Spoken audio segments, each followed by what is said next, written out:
Tonight, the United States finds itself at the center of another explosive national controversy. What began as a federal law enforcement operation in Minneapolis has now grown into a political firestorm that is shaking Washington, dividing leaders from the same party and reigniting deep arguments about immigration enforcement, public safety, and the use of deadly force. A single gunshot fired on a Minneapolis street has now raised questions that reach all the way to the White House. On Saturday, in South Minneapolis, a Department of Homeland Security operation ended with the death of a 37-year-old man named Alex J. Pretty. He was shot and killed by a U.S. Border Patrol agent during what federal officials describe as a targeted enforcement action. Within hours, the incident was no longer just a local shooting. It became a national story, drawing reactions from senators, cabinet members, the president, and protesters in the streets. According to DHS, Border Patrol agents were conducting an operation connected to immigration enforcement when Pretty approached them. Officials say he was armed with a 9mm semi-automatic handgun and had additional magazines on him. The department claims agents attempted to disarm him, but that the situation escalated rapidly. Fearing for their lives, one agent fired what DHS describes as defensive shots, killing Pretty at the scene. But almost immediately, that official account was challenged. Witnesses in the area described a chaotic scene, and videos circulating online appeared to show moments that did not clearly align with the government's version of events. As those images spread, public anger grew. By the end of the day, protests erupted in Minneapolis, with demonstrators demanding answers and calling for federal immigration agents to leave the city entirely. What made this moment even more significant was the political reaction that followed. While many Republicans instinctively moved to defend federal agents, one Republican senator did something unusual. Senator Bill Cassidy of Louisiana publicly broke ranks and called the incident incredibly disturbing. He demanded a full joint federal and state investigation, saying the credibility of ICE and the Department of Homeland Security itself was on the line. Cassidy's statement sent shockwaves through political circles. It is rare for a sitting Republican senator to openly challenge a federal law enforcement narrative, especially in a case involving immigration enforcement. His comments carried even more weight because of his complicated history with President Donald Trump, including his vote to convict Trump during the 2021 impeachment trial. While Cassidy called for transparency, President Trump took a very different approach. In a strongly worded post on Truth Social, Trump defended the Border Patrol agents, arguing they were forced to protect themselves because local Minneapolis police were not allowed to assist. He questioned why city and state leaders had allegedly pulled back law enforcement support, and insisted that federal agents were left to handle a dangerous situation on their own. This clash of narratives, one calling for investigation and restraint, the other insisting on self-defense and law and order, has now become the core of the national debate. Was this a justified use of force, or a tragic outcome of aggressive federal enforcement in a city already on edge? And perhaps most importantly, who gets to decide the truth? The Minneapolis shooting did not happen in isolation. It occurred against the backdrop of growing tension between the federal government and so-called sanctuary cities. Minneapolis, like many Democratic-led cities, has resisted full cooperation with ICE operations in the past. Supporters argue these policies protect immigrant communities and prevent fear. Critics say they endanger law enforcement officers and the public. As night fell on Minneapolis, the scene became a symbol of something much larger than one operation or one confrontation. It became a flashpoint in America's ongoing struggle over immigration, authority, and trust in institutions. And as officials promised investigations and more details, one thing became clear. This story was only beginning. As investigators began reviewing the shooting, more political voices entered the debate, and the divisions only grew sharper. On Saturday evening, Department of Homeland Security Secretary Kristi Noem stepped before cameras to defend her agency and the actions of the Border Patrol agents involved. She described the incident as a clear case of officers responding to a deadly threat during what she called targeted operations against an individual with a violent criminal history. Noem said the man approached agents while openly carrying a handgun and that officers tried to disarm him before the situation spiraled out of control. She emphasized that the suspect allegedly had multiple magazines filled with ammunition and no identification. In her words, this looked like someone prepared to inflict maximum harm. DHS, she said, would investigate the shooting just as it does all officer-involved shootings, but she strongly suggested the agent's actions were justified. That explanation did little to calm critics. In Minneapolis, anger spilled into the streets. Protesters gathered near the site of the shooting, chanting against ICE and DHS, holding signs accusing the federal government of turning neighborhoods into war zones. Some demonstrators argued that immigration enforcement operations should never be conducted in residential areas, especially without coordination with local leaders. Minnesota Democrats quickly seized on the moment. Senator Amy Klobuchar stood alongside Minneapolis Mayor Jacob Frey and placed the blame squarely on the Trump administration. She said she had personally warned federal officials that aggressive enforcement would lead to violence and deaths. Now, she argued, those warnings had come true. Her message was blunt. ICE should be removed from Minnesota altogether.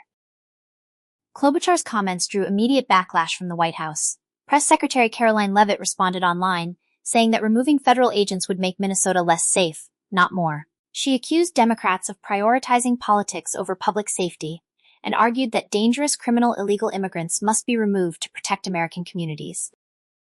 At the same time, Vice President J.D. Vance weighed in, blaming what he called far-left agitators and local authorities for creating chaos in Minneapolis. According to Vance, the unrest was not accidental but engineered, the result of political leaders undermining law enforcement and emboldening resistance to federal authority. Behind the scenes, another conflict was unfolding. Reports emerged that state investigators initially faced resistance when attempting to access the scene and evidence. Questions were raised about whether federal agencies had delayed or limited state involvement in the early hours after the shooting. For critics, this only fueled suspicion and strengthened calls for an independent investigation.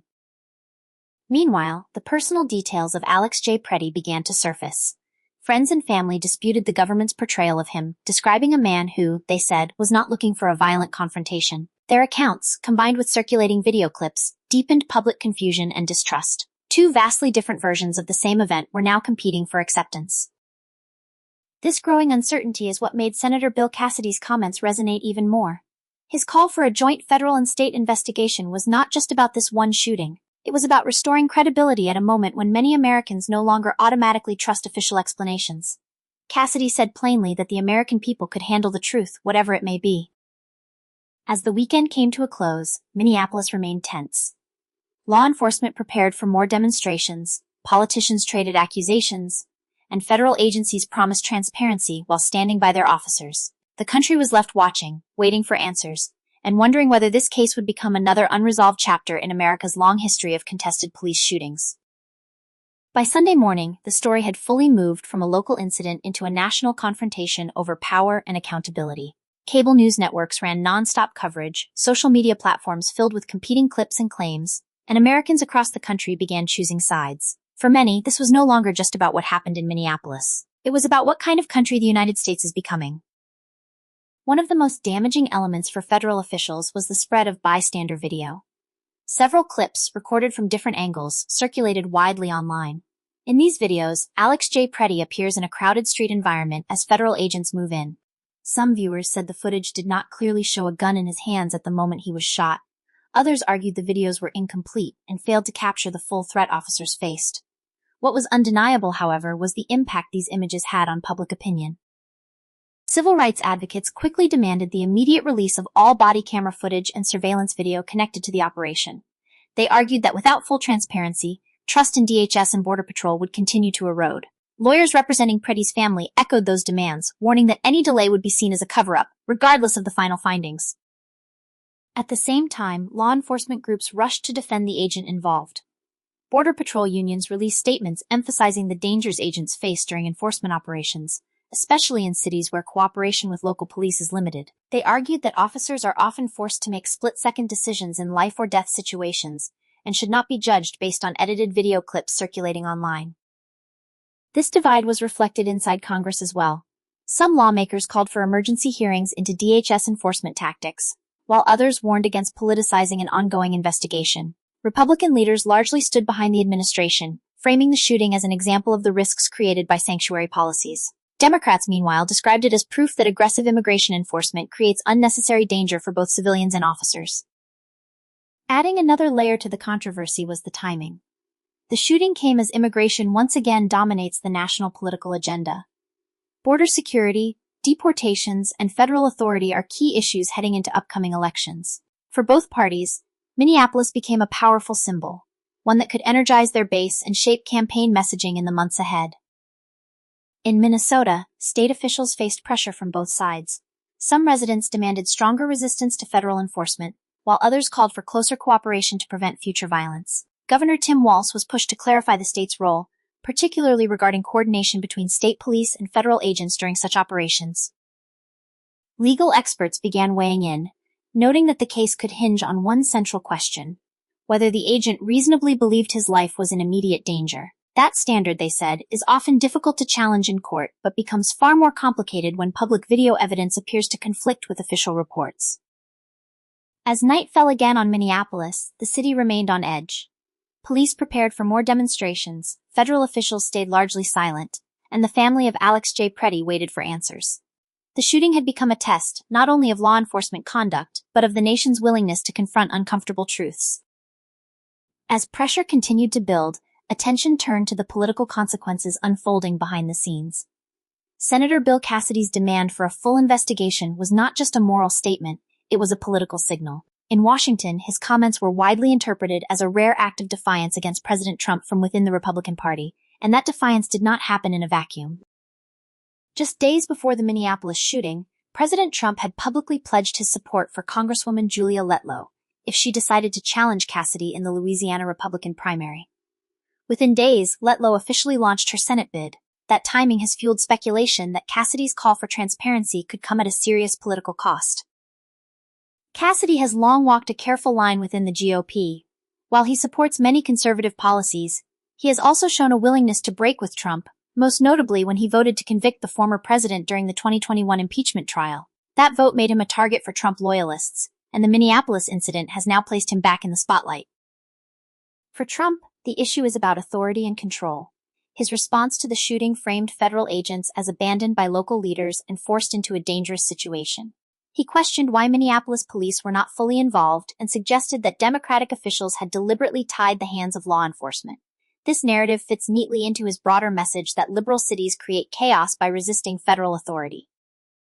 Democrats, however, see a very different picture. They argue that federal agents conducting armed operations in residential neighborhoods increase the risk of deadly encounters. Senator Amy Klobuchar's call to remove ICE from Minnesota was not just about this one case, but about a broader strategy to limit federal immigration enforcement within the state. The clash between Cassidy and Trump has made the shooting even more politically charged. Supporters of Cassidy say his stance reflects courage and a commitment to accountability. Critics argue he is undermining law enforcement and siding with Democrats. Either way, his comments ensured that this case would not quietly fade from the headlines. Meanwhile, federal agencies attempted to project calm and control. DHS reiterated that its internal investigation was underway and promised to release more information as it became available. But critics noted that similar promises in past cases have often led to long delays and limited disclosures, further eroding trust. In Minneapolis, the impact on daily life became more visible. Some community events were canceled due to safety concerns. Businesses boarded up windows in anticipation of protests. Residents reported a heavy law enforcement presence, creating an atmosphere of unease and uncertainty. Nationally, the incident began to influence the broader conversation about immigration policy. Conservative media outlets framed the shooting as proof that ICE needs stronger backing and more authority. Progressive voices argued it demonstrated exactly why immigration enforcement should be scaled back or restructured entirely. As the debate intensified, one question kept resurfacing. Can there be an investigation that both sides trust? With politics, elections, and ideology wrapped tightly around the Minneapolis shooting, finding a shared version of the truth seemed increasingly difficult. By the start of the new week, the Minneapolis shooting had become a defining national flashpoint, not only for immigration policy but for the broader issue of trust in government institutions. Public confidence was now being tested on multiple levels at once. Trust in federal law enforcement, trust in political leaders, and trust in the investigative process itself. Calls for a joint federal and state investigation grew louder. Civil rights organizations formally requested independent oversight, arguing that internal DHS reviews alone would not satisfy public concerns. Legal analysts pointed out that when federal agents are involved, jurisdictional conflicts often slow investigations, leaving families and communities waiting months or even years for clear answers. At the center of this debate remained the question of transparency. Advocates demanded the immediate release of body camera footage, radio communications, and operational planning documents related to the DHS operation. They argued that without seeing the full picture, the public would be forced to rely on competing narratives shaped by political agendas rather than facts. Law enforcement supporters countered that releasing incomplete information too quickly could endanger officers and compromise ongoing operations. They warned that every detail made public could be used to target agents or disrupt future enforcement actions. This tension between transparency and security has become a familiar pattern in high-profile use-of-force cases. Meanwhile, protests continued to spread beyond Minneapolis. Demonstrations were reported in other cities, with activists linking the shooting to broader complaints about immigration raids and federal authority. Chants calling for the abolition of ICE echoed across social media, while counter-protesters argued that enforcing immigration law is essential to national security. The economic and social impact also began to surface. Businesses in affected areas reported reduced foot traffic, and residents expressed fear that prolonged unrest could hurt local livelihoods. Community leaders warned that prolonged tension between residents and law enforcement could have lasting effects long after the headlines fade. In Washington, lawmakers discussed potential legislative responses. Some Democrats floated proposals to restrict how and where federal immigration operations can be conducted. Republicans, on the other hand, talked about strengthening protections for federal agents and penalizing cities that limit cooperation with ICE. For the family of Alex J. Preddy, the political arguments offered little comfort. They continued to demand accountability and urged officials to remember that, beyond the politics, a life had been lost. Their lawyers stressed that the focus should remain on what happened in those critical moments before the fatal shot was fired. As the investigation moved forward, the Minneapolis case began to resemble many others before it: a tragic death, conflicting accounts, and a nation deeply divided over how to interpret the same set of facts. Whether this case would lead to meaningful change or simply become another unresolved controversy remained an open question. As scrutiny intensified, legal experts began outlining what the investigation would actually involve and why its outcome could reshape future federal operations. At the heart of the case is the legal standard governing use of deadly force. Investigators will examine whether the Border Patrol agent reasonably believed there was an immediate threat to life. That standard does not require absolute certainty, only a perception deemed reasonable under the circumstances, a fact that has made convictions in similar cases extremely rare. Every second of the encounter is now critical. Investigators will analyze body camera footage if it exists, audio recordings, dispatch logs, and the sequence of commands given before shots were fired. Forensic evidence, including bullet trajectories, gunshot residue, and the exact position of Preddy's body and alleged weapon, will also play a major role. Small details, such as lighting, crowd movement, and the agent's line of sight, could heavily influence final conclusions. Former federal prosecutors have pointed out that cases involving federal agents are often handled differently from local police shootings. Jurisdictional protections, union agreements, and federal protocols can slow the release of information and limit public disclosure. This reality has fueled skepticism among critics who fear that accountability may once again be delayed or diluted. At the same time, Border Patrol leadership has quietly rallied around the agent involved. Internal briefings emphasized officer safety and warned agents nationwide to remain vigilant during operations. Some agents expressed concern that the Minneapolis backlash could make their jobs even more dangerous, arguing that hesitation in a threatening situation can cost lives. The political temperature continued to rise as conservative media framed the investigation itself as an attack on law enforcement. Commentators warned that constant scrutiny would discourage agents from doing their jobs. Progressive outlets countered that accountability is not anti-law enforcement but essential to maintaining legitimacy in a democratic society. In Minnesota, community trust showed visible signs of strain. Residents reported fear and confusion, unsure whether federal agents would continue operating in their neighborhoods. Community leaders attempted to mediate, calling for calm while pressing for answers. Churches and advocacy groups organized vigils, framing the shooting as both a personal tragedy and a national warning. International observers also took note. Human rights groups outside the United States cited the incident as part of a broader pattern of aggressive enforcement and questioned America's commitment to proportional use of force. While these critiques carried no legal weight, they added pressure to federal officials already facing domestic outrage. As days passed, the silence from investigators became louder. Each hour without new information allowed speculation to fill the void. Social media theories spread rapidly, some accurate, many not, further polarizing public opinion. Trust, once fractured, became harder to repair. What remains clear is that the Minneapolis shooting has already changed the conversation. Even before the investigation concludes, it has forced politicians, law enforcement, and the public to confront uncomfortable questions about power, accountability, and the cost of enforcement. And as the nation waits for official findings, one reality hangs over everything else. Whatever the final report says, millions of Americans have already made up their minds. As the first full week after the shooting drew to a close, the focus shifted to what comes next, for the investigation, for Minneapolis, and for the nation's political landscape. DHS promised ongoing updates, but federal investigators emphasized that compiling a complete and thorough report could take weeks, if not months. Analysts say that timeline is typical in officer-involved shootings, especially those involving federal agents, but the political stakes make delay more consequential than usual. In Minneapolis, city officials worked to maintain calm while preparing for potential additional demonstrations. Mayor Jacob Frey called for peaceful protest and urged residents to remain patient as investigations unfold. Community groups organized forums to discuss public safety, law enforcement accountability, and the role of federal agencies in city neighborhoods, emphasizing dialogue over confrontation. In Washington, lawmakers began to consider both short-term and long-term legislative implications. Democrats floated measures to increase oversight of ICE and DHS operations, proposing stricter guidelines on where and how agents can carry out enforcement actions. Republicans countered by emphasizing the need to protect federal agents from harassment or politically motivated legal action, framing the issue as one of officer safety and law and order. Meanwhile, the shooting reignited debates about sanctuary policies. Cities across the country with similar agreements limiting local cooperation with federal immigration enforcement watched closely, evaluating whether Minneapolis could serve as a cautionary tale or a model for resistance. Advocates on both sides cited the incident in media appearances, shaping national narratives well beyond Minnesota. Public opinion polls, though still early, showed a stark divide along partisan lines.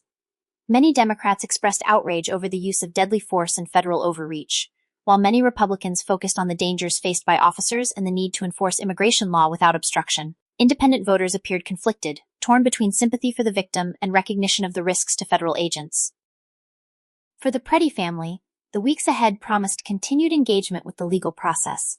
Their attorneys vowed to pursue every available avenue to uncover the truth, from civil litigation to calls for federal review. Meanwhile, community advocates pushed for broader policy reforms aimed at preventing similar incidents in the future. Finally, the Minneapolis shooting served as a stark reminder of the deep polarization shaping modern American politics. It highlighted the tension between federal authority and local autonomy, the challenges of maintaining public trust in law enforcement, and the human costs that arise when policy, politics, and tragedy collide. Whatever the final conclusions of the investigation, this case has already left a lasting mark on the national conversation, one that will influence debates about public safety, immigration enforcement, and government accountability for years to come.